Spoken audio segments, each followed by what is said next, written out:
It is all over for another year. The 2024-25 regular season is done in the books in the EFL Championship after an extraordinary afternoon on final day.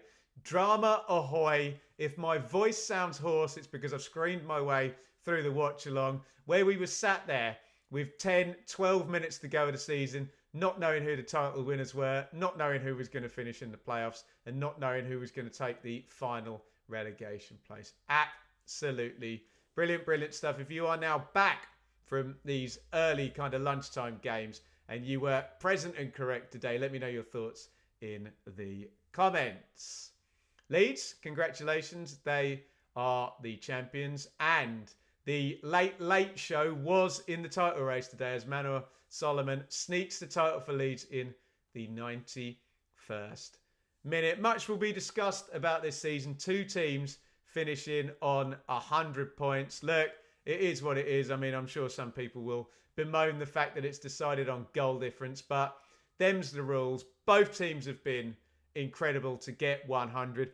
It is unprecedented that we've got two teams with 100 points, and not me wanting to rain on the parade of the Leeds and Burnley fans. Today is not the day for that, but I don't know. I do think there's a wider conversation now about chasms in English football. Leeds and Burnley are about to be below the next chasm rather than above it like they were this season. But are the days of 90, 92, your 2 points per game to guarantee automatic promotion, are those days gone? And are the more powerful teams going to be needing 94, 96, 98? I mean, I never like the argument of just taking a points total and going one less, but you could argue that had Sheffield United scored 99 points this season, they wouldn't have been automatically promoted. Hey, with a 2-point deduction, 101 actually on the pitch, and they wouldn't have been promoted. So, look, we are where we are in English football, but let's congratulate Leeds. And as I say, plenty of drama today. Burnley went behind, didn't they, to Millwall? They got themselves 3-1 up, and, you're kind of looking at it going into the last 20 minutes. So Plymouth went ahead, obviously. I think they were up at half-time, weren't they? And Leeds got it back to 1-1. But you were going into stoppage time with Burnley as champions, and it switched on the last day. Look, it would be churlish to separate these two. They've both been incredible. Burnley, particularly with their 30 clean sheets. They didn't get the 31. Leeds have got 95 goals, 100 points, and 29 wins. Hey, maybe that's the decider rather than the goal difference. 29 wins to 28. They've won one more game, haven't they? But look, Leeds are champions. Congratulations to both. And I did say the other day, Burnley had a 100-point promotion under Vincent Kompany. It's Leeds' turn. Give me your reflections on final day, Leeds and Burnley fans. And if you're a Leeds fan, in that Plymouth end, what a moment. A title-winning goal in minute 91 of round 46 of the season. Brilliant, brilliant stuff. Before I talk about the playoffs, I haven't got the graphic up there, but you will know by now if you've been watching the channel that I'm partnered up with the EFL at the moment. We are going to be doing EFL Fantasy Playoffs. That is starting on Monday, but you can already sign up. I'm going to try my hardest to remember to put the link in the description. Get yourself signed up. Compete against me in the Benjamin Bloom Football Channel League. Let them know we sent you by clicking the link as well. And some brilliant prizes. Next season, I'm trying to remember, home and away shirt of the team of your choice. Now TV subscription for an entire year, as well as hospitality tickets on opening day. Get involved, follow the link in the description, and I will pick my team early next week. Playoffs confirmed. There they are. It's going to be Sheffield United versus Bristol City. It's going to be Sunderland versus Coventry. But we have got plenty of time to talk about those fixtures. How did we get there? Well, Coventry kept it fairly straightforward for themselves, didn't they? They beat Middlesbrough 2-0. Coventry started the day in 6th position. And if I remember it correctly, they didn't drop below 6th all afternoon. I think I'm right in saying that, but someone will very quickly correct me in the comments if I'm not. Jack Rudoni got both the goals. He got the first one just before half-time heading in, which is key, isn't it? Get yourself in front. Finished the deal 2-0 to Coventry, which means they jump up to 5th spot and avoid a team in Sheffield United that scored 21 points more than them. Look, we talked about the chasms in English football, the chasms in the table. We talk about Bristol City in a minute. Someone can do some research for me because I haven't had the time yet.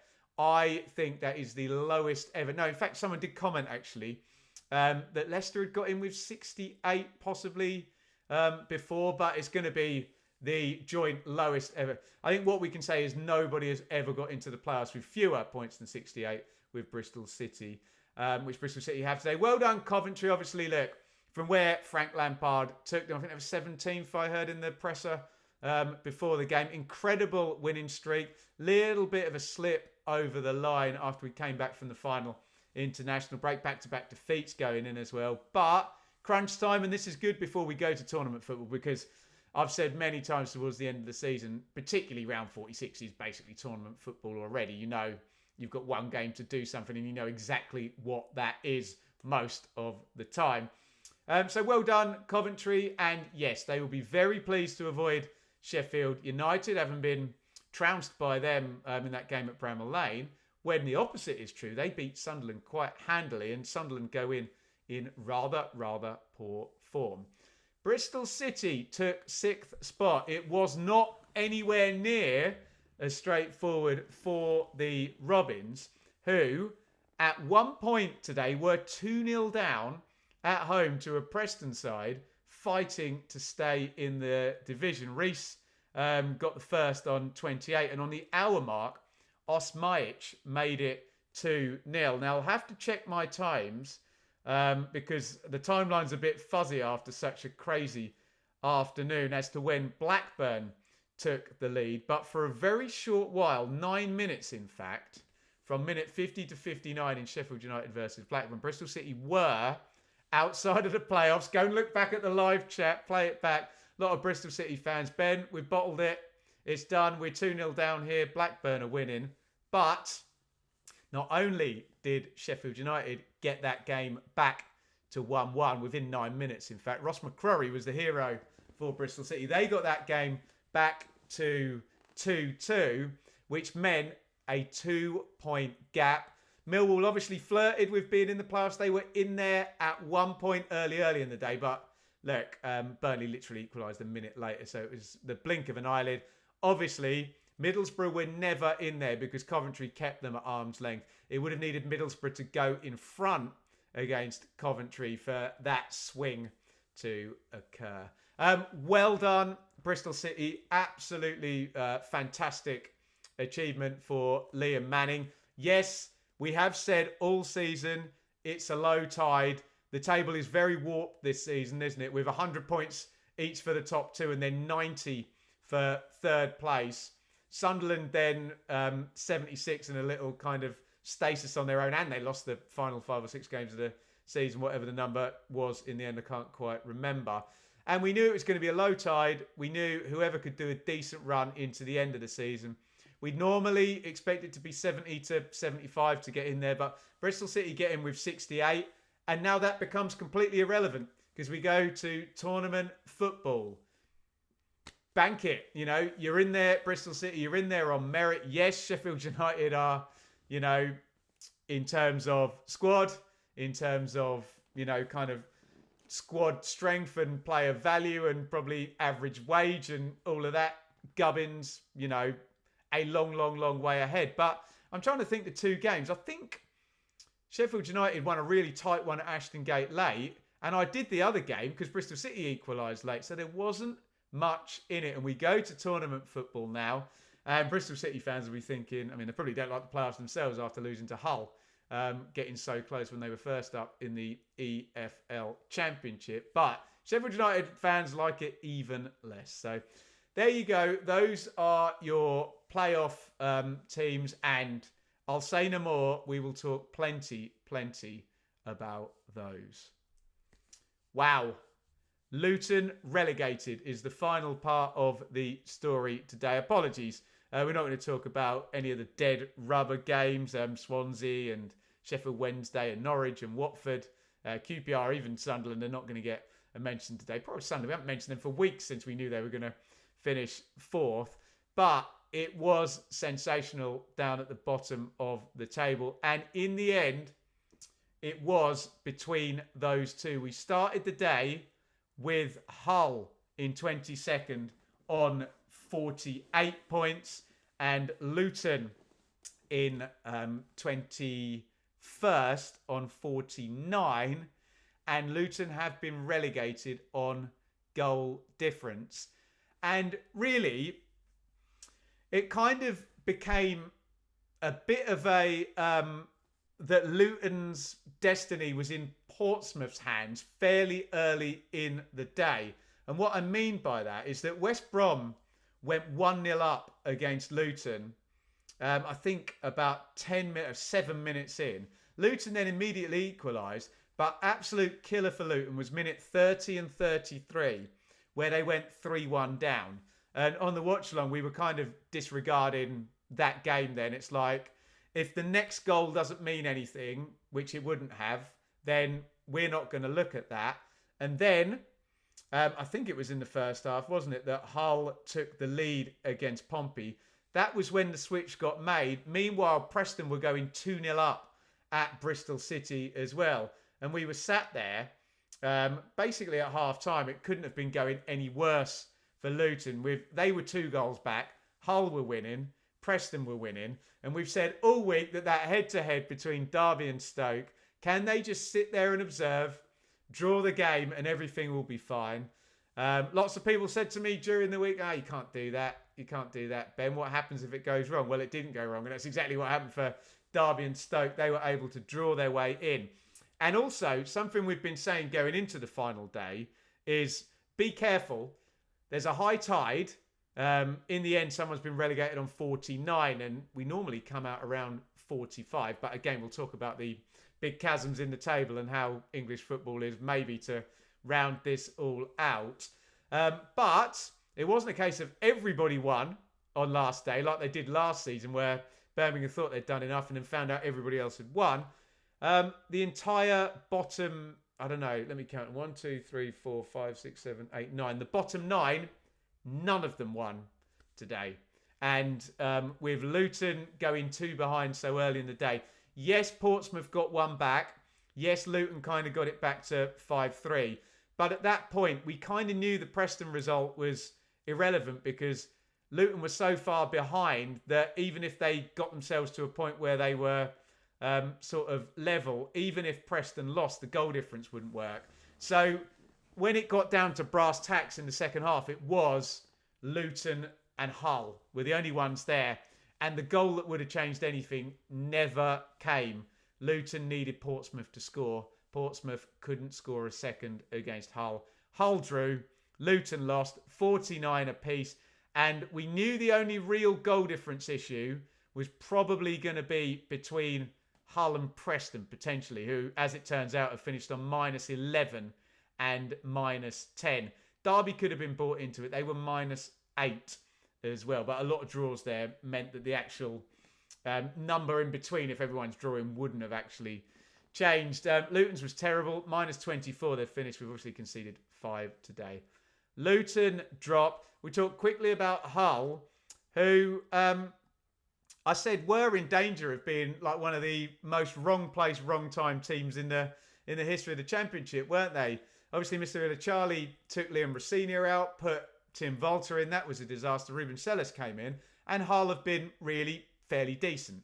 By normal relegation standards, they've had a good point scoring tally since probably, I think it's like December 21st, the final round before Christmas. They've done well. However, at the same time, Pompey, brilliant.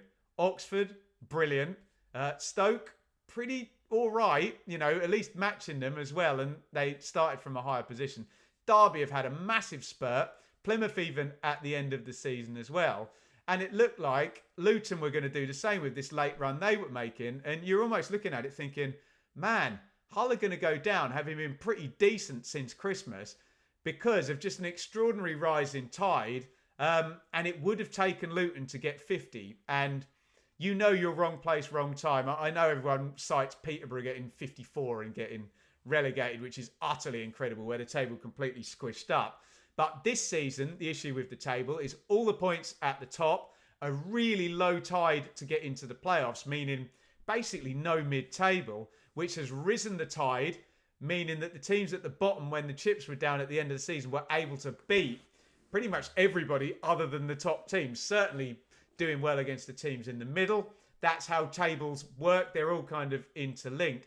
And this is how we end up with kind of from 22nd up to 18, 49, 49, 50, 50, 51, when we have had seasons, frankly, I don't know, 30-something, low 40, and you're perfectly safe with a total like 49. So well done, Ruben Sellers. Well done, Hull. It wasn't as easy as it looked. Yes, they did have a good squad. Yes, they underperformed, but they came from a very weak position, you know, when Ruben Sellers came in. And even though they ran a steady speed, there were plenty of people sprinting faster than them at a lot of times. And look, I think Mr. Illicharli, calm down, stick with Sellers, and, you know, maybe it'll be a better outcome next season. Luton, I mean, wow, double relegation. I mean, the first thing we should say is I need to cite one of my oft-said rules about football, is that a steep rise in football is often followed by a steep fall. And Luton have been insanely brilliant to come from the National League, League 2, League 1, Championship. They avoided relegation, they stabilised, lost in the playoffs once. And then, in a similar way, when the doors opened up for Luton, they won the playoffs, didn't they? Beating Coventry on penalties in the final. One season in the Premier League, and look, people are going to try and cite Luton as an example of why parachute payments are actually not an advantage because a team got relegated with them.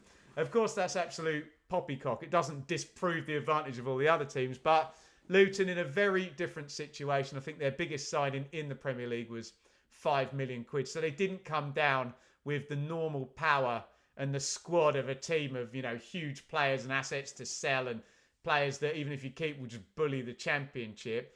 Yes, they have been terrible. Yes, it has gone awfully wrong. And then on the other side of it as well, you think the money has been banked for the new stadium. And okay, there's been pretty big signings. They shouldn't have gone down when they can sign Isaiah Jones for 5 million and Mark McGuinness for 10 million or whatever. I'm sure Preston fans and Oxford fans and Pompey fans will be saying, yeah, right, you know, we'd like to spend that much money on a player, but we can't. But yeah, just disastrous for Luton. Did they hang on to Rob Edwards too long? Now they've been relegated, have to say yes. Did Matt Bloomfield fail? Well, if you judge it on the binary of did he keep them up? Well, yes, he's failed, but that's probably a little bit unfair. That removes all the nuance from the situation, which you should probably never do if you want to have a balanced view. And again, all the things I said about Hull have to be true about Luton. Who would have thought Darby would have had such a brilliant sprint from the line? Who would have thought Pompey and Oxford would have been so good since December, so steady, and put the amount of points on they've done to get 53 and 54. And then on the last day, they've just messed it up. They've panicked, they've frozen, whatever, and they've conceded 5 at a West Brom team on the beach, albeit with plenty of quality, with nothing to play for. So, yes, Luton have been relegated with a Year 1 parachute team. Parachute